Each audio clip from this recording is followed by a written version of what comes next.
चाहिए। सर, नासिक वाले केस पे एक बार वापस आते हैं। मेरा पॉइंटेड क्वेश्चन है, ये 2-4 लोगों द्वारा किया गया क्राइम है या आपको लगता है इसके पीछे एक ऑर्गेनाइज्ड गैंग है? लफ्ज़ जिहाद और धर्मांतरण वेल प्लान्ड ऑर्गेनाइज क्राइम है, बहुत प्रॉफिटेबल धंधा है, बहुत बड़ी फंडिंग है, एफसीआरए के जरिए विदेशों से पैसा आता है, अंदर हवाला के जरिए फंडिंग होती है, भारत में जो ड्रग का कारोबार होता है उससे भी लफ्ज़ जिहाद धर्मांतरण की फंडिंग होती है। रेट फिक्स हो रखा है कि ब्राह्मण, क्षत्रिय, अग्रवाल, जैन, माहेश्वरी, मारवाड़ी की बेटी है तो 15 लाख रुपए मिलेंगे, उसको लफ्ज़ जिहाद में ट्रैप कर लो या उसके परिवार को कन्वर्ट कर लो। अगर वो यादव, पटेल, पाटीदार, ओबीसी जिसको हम कहते हैं, अगर वो पिछड़े समाज का है, मौर्य, कुशवाहा, तो अगर आप लड़की को ट्रैप कर लो या उस पूरे परिवार को कन्वर्ट कर दो 10 लाख रुपए मिलेगा। अगर वो दलित परिवार है, जाटव है, हरिजन है, सरोज है, पासवान है, सैनी है, तो आप उस लड़की को ट्रैप कर लोगे या उसके परिवार को कन्वर्ट कर दोगे तो 5 लाख रुपए मिलेगा। तो लोग इस पूरे धंधे में लग गए हैं और ये आतंकवाद से भी बड़ा खतरा है। मैं फिर से रिपीट कर रहा हूं। पर लव जिहाद ये मीडिया का दिया हुआ टर्म नहीं है?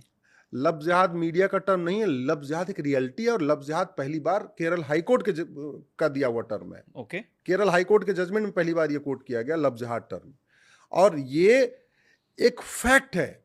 मेरी पीआईएल चल रही है जिसमें मैंने आंकड़ों के हिसाब से बताया है, ऑन एन एवरेज 1000 बेटियां पर डे लफ्ज़ जिहाद का शिकार हो रही हैं। ये नंबर कहां से है आपके पास? मैं आपको बताता हूं। और on an average per day 1500 परिवारों का धर्मांतरण होता है। ये मेरी पीआईएल चल रही, दोनों पे मैं इसके आंकड़े बताता हूं। गृह मंत्रालय ने पार्लियामेंट को एक रिपोर्ट सौंपी 2021 में, उसके बाद वो रिपोर्ट सौंपनी अभी नहीं आई दोबारा।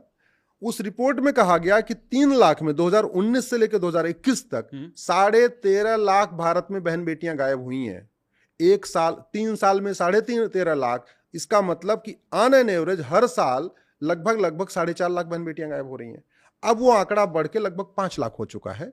इस 5 लाख जो बहन बेटियां साल में गायब हो रही हैं, उसमें से 1.5 लाख के आसपास वापस मिल जाती हैं पुलिस के एफर्ट करने के बाद, नेताओं के इंटरफेयर करने के बाद, सोशल एक्टिविस्ट या सोशली थोड़ा मतलब होने के बाद। 3.5 लाख अभी भी वापस नहीं आ रही हैं। 3.5 लाख वापस बेटियां नहीं आ रही, इसका मतलब साल में 365 दिन हो रहे हैं, 3.5 लाख नहीं आ रही, तो आने 1000 हो गया।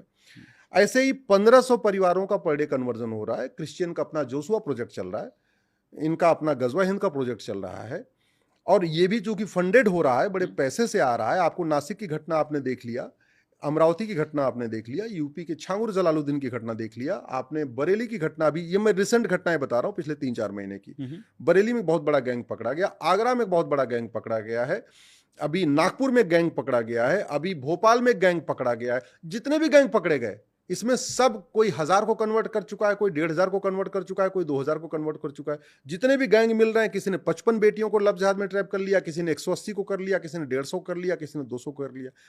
ये कोई मतलब ये संयोग नहीं है, ये वेल प्लान्ड प्रयोग है। क्यों? इसका कारण बताता हूं आपको।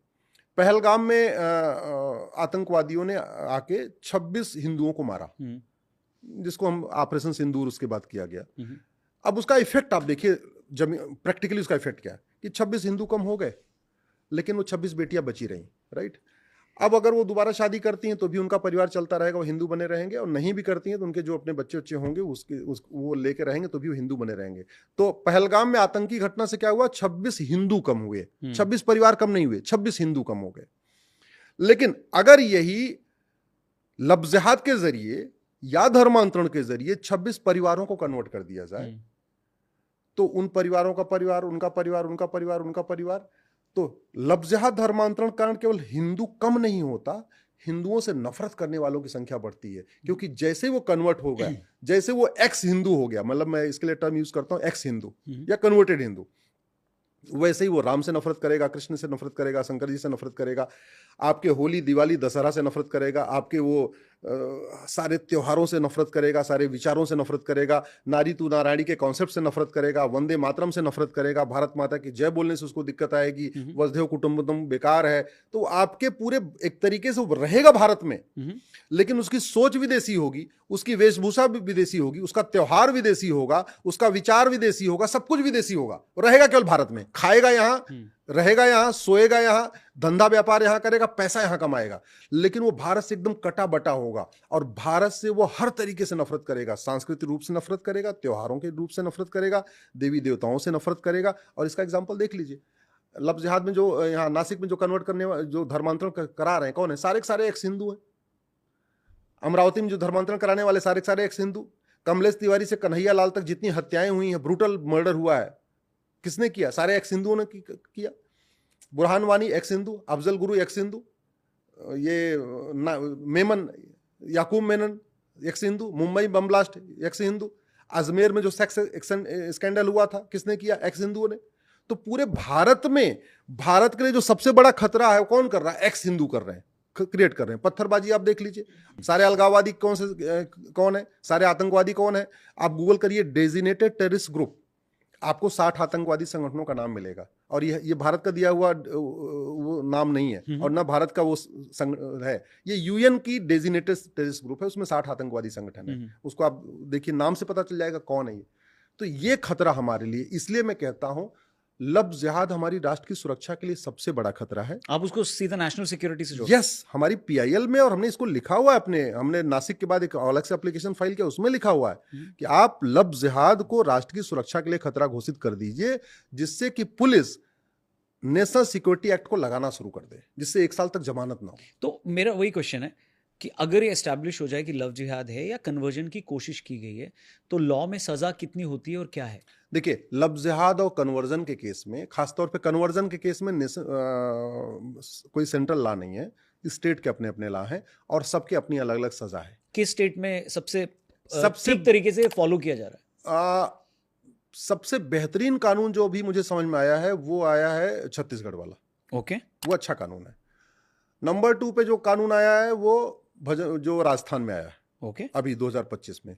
ये 2 कानून बेहतरीन है, इनमें अच्छा प्रावधान है, इसमें आजीवन कारावास भी है, इसमें प्रॉपर्टी जब्त करने का भी प्रावधान है। अगर आदमी कन्वर्जन या लव जिहाद में पाया गया तो प्रॉपर्टी जब्त की जाएगी, प्रॉपर्टी जब्त की जाएगी और उम्र कैद की सजा है। उसमें राजस्थान वाले में 25 लाख रुपए तक का जुर्माना भी है। ओके, ठीक है। तो राजस्थान और छत्तीसगढ़ का मॉडल बेहतरीन मॉडल है। छत्तीसगढ़ वाले में स्पेशल कोर्ट का भी प्रावधान है, बाकी और किसी में नहीं है। तो स्पेशल कोर्ट क्या करेगा? स्पेशल कोर्ट करेगा, साल भर के अंदर मैटर डिसाइड करेगा। अच्छा, ओके। और हुआ है कुछ केस आए हैं ऐसे? कोई अभी चूंकि अभी रिसेंट आया है, इसलिए इसका कोई रिजल्ट नहीं आ पाया। कानून अभी रिसेंट आया। तो अगर आप कह रहे हैं ये सक्सेसफुल होता है राजस्थान जैसे स्टेट में, तो पूरे सारे स्टेट्स को इसको फॉलो कर लेना चाहिए, कॉपी कर लेना चाहिए? नहीं, मेरा मानना है कि इसमें 2-3 और भी कमियां हैं। ओके। पहला, लफ्ज जिहाद धर्मांतरण राष्ट्र की सुरक्षा के लिए खतरा है, देश की एकता अखंडता के लिए खतरा है, हमारी संप्रभुता के लिए खतरा है। ये इनडायरेक्ट वॉर है, ये वेजिंग वॉर है। मैं सुप्रीम कोर्ट में बहुत जिम्मेदारी के साथ मैंने लिखा है, ये this is the waging war. अब मुगल नहीं आएंगे हमला करने, अब अंग्रेज नहीं आएंगे, अब ऐसे ही लफ्ज जिहाद धर्मांतरण के जरिए ही भारत पे कब्जा किया जाएगा। चाहे वो आपका जोशुआ प्रोजेक्ट है, चाहे आपका गजवा हिंद का प्रोजेक्ट है, वो यही है। इसलिए हमने ये कहा है कि सबसे पहले आप इसको ऑर्गेनाइज क्राइम डिक्लेयर करिए, इसको एक्ट ऑफ टेररिज्म डिक्लेयर करिए, इसको वेजिंग वॉर डिक्लेयर करिए, इसको सोवेरेनिटी के लिए खतरा डिक्लेयर करिए और इसको नेशनल सिक्योरिटी के लिए थ्रेट डिक्लेयर करिए। तो जिससे 5 धाराएं और इसमें लगे। पहला एनएसए लग जाए, रासुका जिसको बोलते हैं। दूसरा यूएपीए लगे, अनलॉफुल एक्टिविटी एक्ट। तीसरा, इस पे ऑर्गेनाइज क्राइम की धारा लगे, बीएनएस की सेक्शन 111। इस पे एक्ट ऑफ टेररिज्म लगे, बीएनएस का सेक्शन 113। इस पे वेजिंग वॉर की धारा लगे, बीएनएस का सेक्शन 147। इस पे संप्रभुता के लिए जो खतरा वो धारा लगे, बीएनएस का 152। और मुझे खुशी है उत्तर प्रदेश में 147 यानी वेजिंग वॉर और संप्रभुता के लिए खतरा यानी सेक्शन 152 ये छांगुर के केस में लगाया गया है। और लगाया नहीं है, कोर्ट ने चार्ज फ्रेम करते समय उसको अप्रूव भी किया है। ओके, पहले एफआईआर होती है, फिर जांच होती है, फिर चार्जशीट बनती है, फिर चार्जशीट कोर्ट में फाइल होती है, फिर दोनों पक्षों को दलील सुनी जाती है, फिर कोर्ट चार्ज फ्रेम करती है। आज ही कल चार्ज फ्रेम किया गया है स्पेशल एनआईए कोर्ट ने। तो 147 और 152 यानी वेजिंग वॉर और ये अप्रूव हो गया है।